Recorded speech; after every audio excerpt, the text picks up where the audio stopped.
الحمد لله رب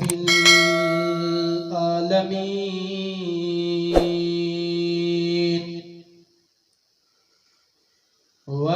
والعاقبة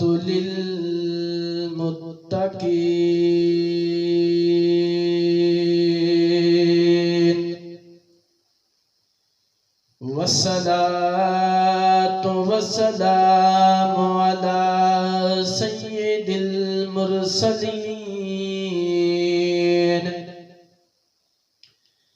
أما بعد فأعوذ بالله من الشيطان الرجيم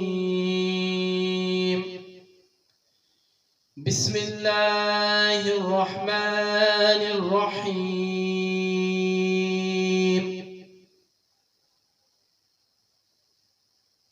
وأما بنعمة ربك فحدث صدق الله العظيم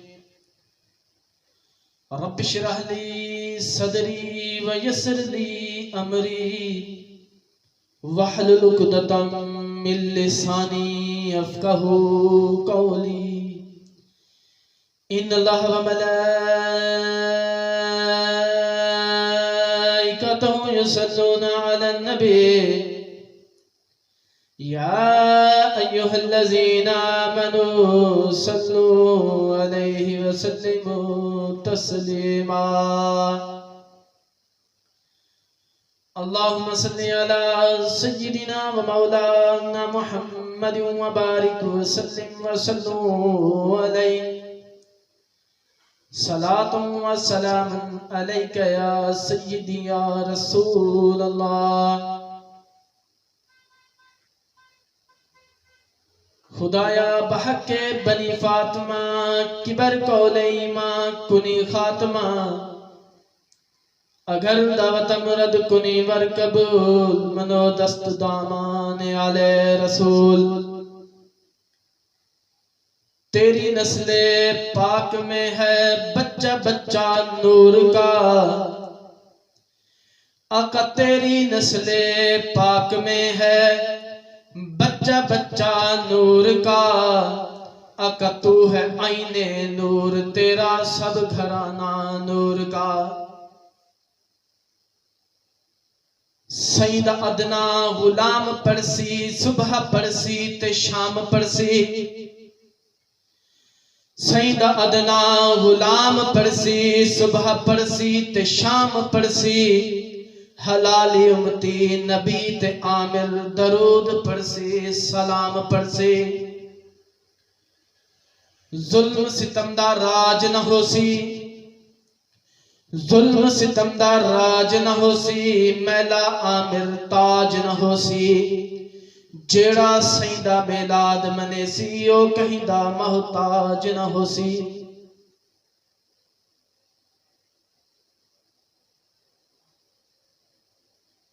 اللہ تبارک و تعالیٰ نے قرآن کریم سورہ وضحا کی آخری آیات میں فرمایا وَأَمَّا بِنِعْمَةِ رَبِّكَ فَحَدِّثْ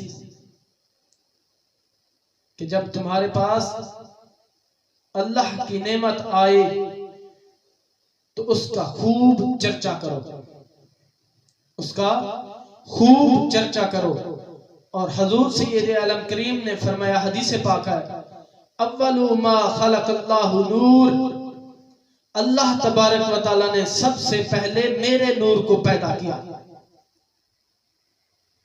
حضرت امام رحاوی رحمت اللہ علیہ فرماتے ہیں کتاب جامع المعجزات میں کہ اللہ تبارک و تعالیٰ نے انہوں نے فرمایا کہ اللہ تبارک و تعالیٰ نے اپنے حبیب کو بنایا کیسے کیونکہ حضور سید عالم کریم نے فرمایا اول ما خلق اللہ نور سب سے پہلے اللہ تبارک و تعالیٰ نے میرے نور کو تخلیق فرمایا اللہ تبارک و تعالیٰ نے 4 ٹہنیوں والا خوبصورت ایک درخت پیدا فرمایا جس کا نام شجرۃ الیقین رکھا.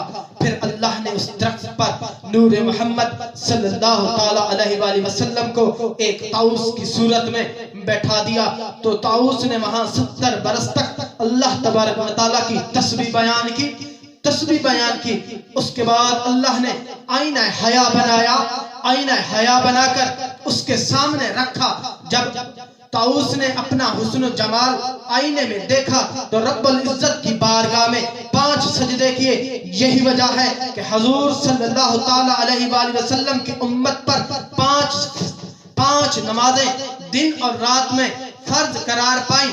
پھر اللہ تبارک و تعالیٰ نے نور محمد پر اپنی رحمت کی نگاہ ڈالی تو حضور صلی اللہ تعالی علیہ وآلہ وسلم کے جسم اطہر کو پسینہ آ گیا. آپ کے جسم اطہر کو پسینہ آ گیا. آپ کا جسم اطہر پسینے میں شرابور ہو گیا. آقا علیہ السلام نے اپنا پسینہ اکٹھا فرمایا, لگے پھینکنے تو آواز آئی, کف یا حبیبی, محبوبہ کیا کر رہے ہو؟ آقا نے عرض کی, اے باری تعالیٰ اپنا پسینہ پھینک رہا ہوں. اللہ نے فرمایا, محبوبہ اس کو نہ پھینکنا. حضور نے عرض کی, اے اللہ تو کیا کرے گا؟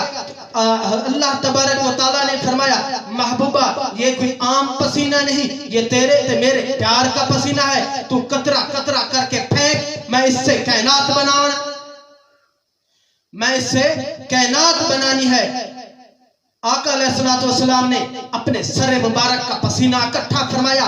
آواز آئی, خلق اللہ من ارکی راس الملائکۃ مقربین. فرمایا رب کائنات نے اپنے پیارے محبوب کے سر مبارک کے پسینے سے ملائکہ تے مقرب فرشتے بنائے. ایسا کہیں کہ آقا علیہ السلام نے پہلا قطرہ پھینکا, رب کائنات نے جبریل کو پیدا کیا. دوسرا قطرہ پھینکا, رب کائنات نے اسرافیل کو پیدا کیا. تیسرا قطرہ پھینکا, رب کائنات نے میکائیل کو پیدا کیا. چوتھا قطرہ پھینکا, رب کائنات نے اسرائیل کو پیدا کیا.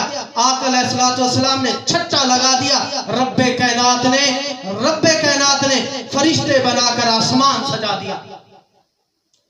پھر باری آگئی آقا علیہ السلام کے چہرے مبارک کے پسینے کی تو آواز آئی, خلق اللہ من ارکی وجہ العرش والکرسی واللوح والقلم والشمس والقمر والکواکب وما کان فی السماء.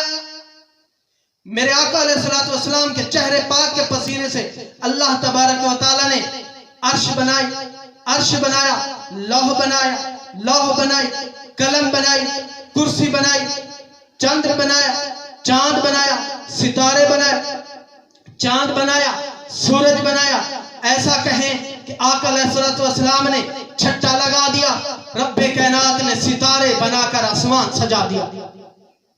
رب کائنات نے ستارے بنا کر آسمان سجا دیا. باری آ گئی میرے آقا علیہ السلام کے سینے پاک کے پسینے کی آواز آئی, خلق اللہ. آقا علیہ السلام نے اپنے سینے مبارک کا پسینہ اکٹھا فرمایا.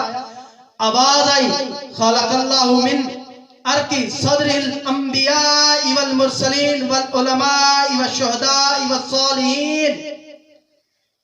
میرے آقا علیہ السلام کے سینے مبارک کے پسینے سے اللہ تبارک و تعالیٰ نے انبیاء, مرسلین, علماء, کاملین, شہداء, صالحین کی پاکیزہ روحوں کو پیدا کیا. باری آگئی پشت مبارک کے پسینے کی تو آواز آئی, باری آگئی پشت مبارک کے پسینے کی تو آواز آئی, من ارکی دار الکعبہ والبیتی والمعموری ودوار السجود. پشت مبارک کے پسینے سے اللہ تبارک و تعالیٰ نے کعبہ بنایا, بیت المعمور بنایا, بیت المقدس بنایا. اور جہان بھر میں جتنے مسجدیں بن گئی یا جتنی قیامت تک بنتی رہیں گی, اللہ تبارک و تعالیٰ نے اپنے محبوب سے وہ تخلیق کرنی ہے. باری آگئی آقا علیہ السلام کے ابرو پاک کے پسینے کی آواز آئی, خلق اللہ من ارکی من المؤمنین والمؤمنات والمسلمین والمسلمات، میرے آقا علیہ الصلوۃ والسلام کے ابرو پاک کے پسینے سے رب کائنات نے مومنین، مومنات، مسلمین اور مسلمات کو پیدا فرمایا۔ باری آگئی قدمین شریفین کے پسینے کی تو آواز آئی خلق اللہ من ارکی رجلس اردا من المشرقی والمغرب، رب کائنات نے مصطفیٰ کے قدم پاک کے پسینے سے مشرق سے لے کر مغرب تک زمین بنا دی۔ پھر اللہ تبارک و تعالیٰ نے فرمایا میرے محبوب نور محمد مصطفیٰ چاروں طرف دیکھو، تو آپ نے چاروں طرف دیکھا تو نور ہی نور نظر آیا، نور ہی نور نظر آیا۔ یہ جلوے کس کے تھے؟ یہ جلوے صدیق اکبر، فاروق اعظم، عثمان غنی، حیدر کرار رضی اللہ تعالی عنہ کے نور کے تھے، اور آپ کے نور اس کیفیت میں، آقا علیہ السلام کا نور اس کیفیت میں 70,000 برس تک اللہ کی تسبیح کرتا رہا۔ اللہ تعالیٰ نے تمام انبیاء کی روح کو جب نور محمد صلی اللہ تعالیٰ علیہ وآلہ وسلم سے پیدا فرمایا تو تمام انبیاء کی روح نے ایک زبان ہو کر کہا لا الہ الا اللہ محمد رسول اللہ۔ پھر اللہ تبارک و تعالیٰ نے عقیق امرہ سے ایک قندیل بنائی اور نور محمد صلی اللہ تعالیٰ علیہ وآلہ وسلم کو صورت دنیاوی میں ڈھال کر قندیل میں رکھا۔ وہ قندیل میں آپ اس طرح کھڑے ہوئے جس طرح نماز میں قیام ہوتا ہے۔ تمام روحیں قندیل کا طواف کرنے لگی۔ روحوں کا یہ طواف 1000 سال تک جاری رہا۔ پھر اللہ نے روحوں کو حکم دیا میرے محبوب کو دیکھو، میرے محبوب کو دیکھو۔ روحوں نے تعمیل کی، روح میں سے جس کی روح نے سر اقدس کو دیکھا وہ دنیا میں سلطان فرمان روبان بن گیا۔ ابرو مبارک کو دیکھا وہ امیر عادل بن گیا۔ آنکھیں مبارک کو دیکھا وہ وسیع نظر کشادہ ظرف بن گیا۔ پیشانی پر نظر ڈالی تو وہ نقاشش بن گیا۔ گوش مبارک پر نظر ڈالی تو وہ مقبول فی النام بن گیا۔ سینے مبارک کو دیکھا تو وہ دنا اور احسان کرنے والا بن گیا۔ ناک مبارک کو دیکھا تو وہ طبیب اور عطار ہوا۔ ہونٹ مبارک کو دیکھا وہ وزیر بن گیا۔ دہن مبارک کو دیکھا وہ روزے دار بن گیا۔ دانتوں کی زیارت کی وہ حسین و جمیل ہوا۔ زبان مبارک کو دیکھا وہ بادشاہوں کا سفیر ہوا۔ حلق انور کو دیکھا وہ واعظ ناصح اور موزن بن گیا۔ ریش مبارک کو دیکھا تو وہ مجاہد فی سبیل اللہ ہوا۔ گردن مبارک کو دیکھا تو وہ تاجر بن گیا۔ دست مبارک کو دیکھا وہ سخی بن گیا۔ انگلیوں کو دیکھا وہ خطوط خوشنما بن گیا۔ شکم انور پر نظر ڈالی تو وہ صابر کائنات پیشدار بن گیا۔ کندھوں مبارک کو دیکھا تو وہ عابد زاہد بن گیا۔ پاؤں مبارک پر نظر ڈالی تو وہ مہاجر فی سبیل اللہ بن گیا۔ ناخن مبارک کو دیکھا تو وہ قاضی مفتی یا جج بنا۔ لیکن جن روحوں نے آپ کو بالکل نہ دیکھا وہ یہودی، نصرانی، مجوسی، فرعونی ہوئے۔